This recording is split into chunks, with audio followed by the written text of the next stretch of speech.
Ayan, hello and good day sa inyo mga idol. Thank you for watching my channel, Marvelous Smart TV. Share ko lang po pala sa inyo ang pinakamahal na parking ticket na binayaran namin sa buong buhay namin.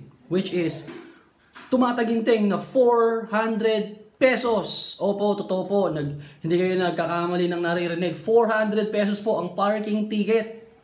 At sa tindi po ng experience namin, talagang photocopy ko pa. Ito po yung official receipt. Yan po. Yan po, 400. At ito po yung photocopy ko. Para meron po akong souvenir. Bali ko, kwento ko lang po ang experience namin na to, no. Kasi nung buntis pa po yung misis ko, nung kasagsagan ng ng John Wick 3, gustong-gusto niya manood noon. At sabi niya, gusto niya makapanood sa sine. Sabi ko naman, dahil may internet na kami, dito na lang sa bahay, pwede naman panoorin sa internet yung may mga website naman. Pero sabi niya kasi, mas maganda raw kasi kapag ang experience ay sa sinihan. Lalo na kung magandang klaseng palabas. Siyempre, buntes, pinagbigyan po natin, sinamahan po natin siya. At meron po kaming napuntahan na sinihan, dyan po sa may BGC, yung Central Square na mall. Aba, pagpunta po namin dyan, maaga pa kasi mga bagong mag-6 or mag-7 kami dumating. Tapos, yung movie kasi na pinanood namin, pang last full show.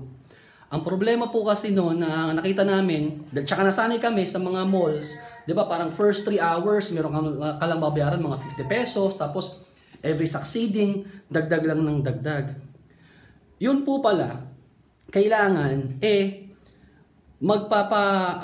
validate ng mga receipt sa mga napuntahan mong establishment, yung lahat ng mga binili mo, papa-validate mo doon sa parang concierge nila or sa customer service. Ang problema po kasi, dahil hindi namin alam, hindi namin nabasa yun, syempre, nanood kami ng pelikula, last full show, kami na huling lumabas. Nung magbabayad na po kami sa parking, nung sinabi sa teller, sir, 400 pesos, akala ko po nagjo-joke lang yung teller, yun pala, totoo po, 400 pesos ang binayaran namin.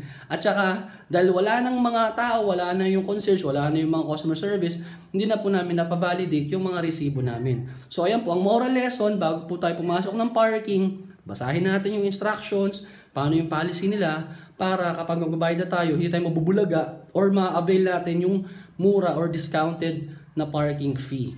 Yan po ha, tandaan nyo, huwag nyo po kaming gagayahin. Baka madali kayo ng 400 pesos na parking ticket. Baba! Kakabis.